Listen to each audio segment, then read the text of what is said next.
Cooking first is a familiar face to Saturday Kitchen viewers. It's Mr. Paul Rankin. And another one of your favourite sort of dishes, really, this one? Yeah, this is sort of stuff I love to do, where I take Right. these sort of great British or Irish ingredients and I give them a little kind of Asian spin. I just love all these flavours. So we've got miso glazed salmon, and I've got to get rocking on the salmon. So you've got to get this in, but we're going to show how it's been made. yeah, right? yeah. So it's been marinating in this wonderful miso sauce, this glaze that I've made. So just a little bit of salt and pepper going on now. A little bit of oil in the pan, because we've got to get this started. Bit of oil? Yes, please. There you go. And what we want to do is we want to just sear it, and then we're going to spread some more glaze on it and finish it underneath the grill. Right. Okay. So that's going to cook for a little minute, because we're going to show you how to make it. I'm going to show you how to make this glaze. Another thing I need, James, is I need the cucumber prepared. Yep. If you just sort of half peel it in long strips. Chilies, deseed them, cut into little slices. Little slices, yeah, all right, slices. I can do that, yes. If you guys need help, I'm here. Yeah, thank you. So this miso glaze that we were talking about, it's white miso, right. Which is fermented soybean paste. Really deep, flavourful, interesting flavour. You can get different colours, can't you, out of this miso? You can, and you kind of use the different colours for different types of meat, fish, meat, all that sort of dishes. And then we combine that with some sake and some mirin. Mirin is sweet rice wine, and some sugar, so it's really quite sweet, but the saltiness comes from the miso.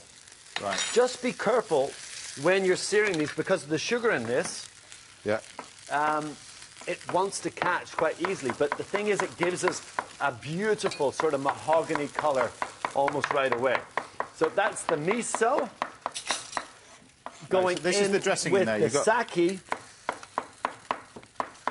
the mirin, and the sugar. Right. You just bring that to the boil and whisk it all together. It's as simple as that. Now, your menu at KN, you say you like mixing traditional sort of Irish fare with these sort of flavours. It's very similar to sort of that on your menu, isn't it, really? Yeah, I mean, this is a dish that we have on the menu. You've got a menu, wow. And one of the funny things is, a few years ago, when I was doing this, we found this really, really hard to sell. And nowadays, people love it. They can't really get enough of it. So, I need a little whisk. Need a little whisk to show. I've got one. I'll do it. So we pull all this together. Yeah. And Paul, you're using, of course, our Irish salmon. Of course, always Irish. The lobster is going to be Irish too. When we have that, right? Yeah. Sardines, maybe Irish, maybe not. Sure about that. I'm just going to... With the salmon, one of the things I like to do is remove this little... What we call this is the bloodline at the back of this. Right. And it just makes it a little bit more refined and a little bit... I prefer the flavour without that little bloodline in there. Right, I'm going to pop this into the grill. You're making sure I get going, aren't you? Yeah. Okay, good man. You know, he knows exactly what he's doing. You love this dish, don't you, James? Yeah, but it took too long in rehearsal. That's why I'm cooking most of it. You're motoring. You're flying along. So, this dish was made famous by Nobu. Yeah. And he does a dish in his restaurant called black cod. Yeah. He's Alaskan black cod. Alaska. Yeah. And it's a completely different fish. Yeah. But salmon is also one of the fish that really suits it. Completely different price as well, isn't it, really? Oh, I mean, yes, that's a very expensive dish. You prefer oily fish rather than... An oily fish tends to work better for this. Now, the Japanese, they'll sort of wrap it in cheesecloth, they'll leave it for 2, 3, 4 days, and then they cook it. Yeah. This one, I kind of like to leave maybe overnight or maybe an extra day. In the fridge.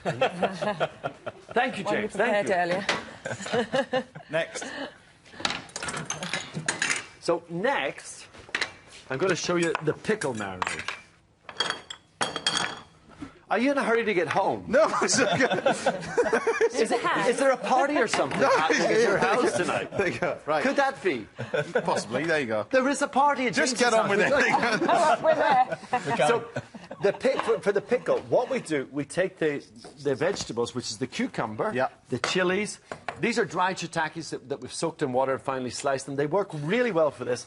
Give them a good salting, and then you want to let that sit for about half an hour. So if you could all come back in half an hour. Right. No, We go in the fridge, different mushrooms? No, we're just going to use it. We're just, this one has been done for half an hour. Has it? Yes. So you just, This one has been done for half an hour. So you just rinse it off. Right, now. hold on a second. I've got one that's done for half an hour. Yes, that's the one. That's the one. Yeah. And then we just rinse this off. Yeah, yeah. Right. So now I'm going to make the pickle, which we're going to put on top of the cucumbers. So in goes some rice wine vinegar, some sugar, a little bit of salt. Can you use different mushrooms, Paul? Yeah, I really like the black ones. You know, the Trompet de l'Amour, the black chanterelle. Looks really dramatic. Right, so what's this we're making here? This one? This is the pickle. Right. How do you work the stove, James? I've broken the stove. You broke it. I've broken Right, it. hold on a I think second. I need to go. Right. Oh, there you go. There you go. See, I fixed it. I fixed it. So we just dissolve that. Yep. Then that goes. Did you want any sugar in there? The sugar's gone in already. That one goes with the Okay. On it goes. That's going to sit for about 10 minutes, and then we drain it off. We've got one that we've done. 10 minutes. About 10 minutes, then we drain it off. Okay, now, we're going to serve this with sushi rice, which is made with beautiful short grain rice. So tell us how to get this right, because it's an exact science for them. The Japanese are obsessive about this. Sometimes you have to cook rice for a year before you're allowed to do anything else in the Japanese kitchen. So you wash it about 3 or 4 times until the water runs clear. Then you let it sit and drain in a colander for about half an hour. Then about equal quantities of water. Boil it for about 10 to 12 minutes with a lid. Then let it sit and rest for about 10 to 15 minutes. So although this is going to be sticky, but it's the type of rice, it's not... You wash the starch off. It's a little bit sticky, but it's lovely. So to make it into sushi rice, which is that beautiful sort of vinegared, salty, sweet rice wine vinegar, sugar, and salt. And that makes the little sushi rice dressing. Yeah. You can actually buy this in a bottle, you know, all ready to go.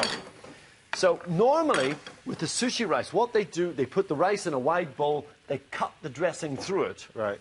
But we're just going to serve it warm, so a couple of I've tablespoons. seen them with a board as well, haven't they? They fan it. Yeah. Yeah, because they want to cool it down as quickly as possible. But we're just going to mix it through lightly. How's the salmon? If that salmon's burnt, James. Perfect. So is it just normal rice then? No, it's short grain rice. Okay. Now, this would be a great dish for you. I did this dish with you especially in mind. Thank you. This is, you know, you've got your protein, it's low fat, it's got your, Rice, your beautiful salmon. Mushroom. Happy with that? Yeah, it's a good one. Perfect now for me. Right, I'll just put that there. So you can choose whichever one you want. Are you going to make me rice balls, James? Yeah, I've done everything else, so why not? Yeah, yeah. I'm going to drain this off just to prove that There you go. So you just... Right. It's really just a quick pickle, this. OK, remember, if you'd like to chance to ask a question on the show, then you can call this new number. That's 0330 123 1410. That's 0330 123 1410. Calls are charged at your standard network rate, and if you've to put your questions to us live a little later on. There you go. Right, I'm going to use some water just to stop my hands from sticking. Because it's a Japanese-inspired dish, yeah, you want to try to be a little bit careful with your presentation. They take great pride in their presentation in Japan, and they're very good at it. So keep it nice and tight. There's one. There's one, good man. And we're just going to sprinkle these with a little bit of toasted black and white sesame seeds. All right.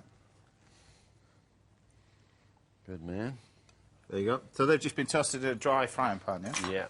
A couple of little rice balls. A little bit of pickled ginger on top. You know, some of the sushi that the Japanese serve is sort of cooked fish, something like the glazed eel kabayaki sort of thing on top of the sushi rice, and so it really suits it nicely. A little bit of cress. Yeah. So the idea is serve that rice warm. That's what you want. Yeah. Yeah. And a little bit of this spicy Japanese 7-spice pepper as well. The nami toragashi. And that's our miso glazed salmon. There you go. A bit of extra sauce. Miso glazed salmon with pickled cucumber and sushi rice. Looks spectacular.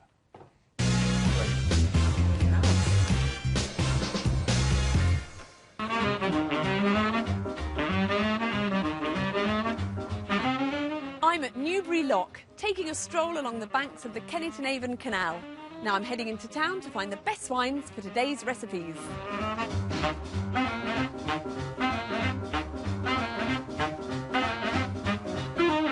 Paul, your delicious Japanese-style salmon has made me put my thinking cap on because it's actually quite difficult to match with wine. Rice wine, sake, would be very good, but the bright, fruity flavours of grape wines simply don't marry well with the dish. Something quite neutral does, though, and this Soave would be a perfectly OK match. But I've pulled something really special out of the hat. And the wine I've chosen is the Telegraph Station Semillon 2011 from Australia. Many people know of the Semillon grape for the role it plays in the classic Bordeaux white blend, but it also makes its mark in Australia, where it delivers a wine that's not overtly fruity, tropical, oaky, like the typical Aussie Chardonnay, but more subtle, creamy and rounded. And with a lovely perfume. It's a wee bit buttery there, and there's some peach, but it's not citrus-like. The plump texture here is key to standing up to the richness of the salmon, but this wine pulls off the rare trick of going well with the pickled cucumber salad as well. And then on the finish, that subtle, soft roundness really works with the sweet hints that are in both the miso marinade and the cucumber salad. Paul, a crisp, mouth-watering style of wine just wouldn't be right for your wonderful miso salmon, but I've found a premium Australian that really is. Enjoy it.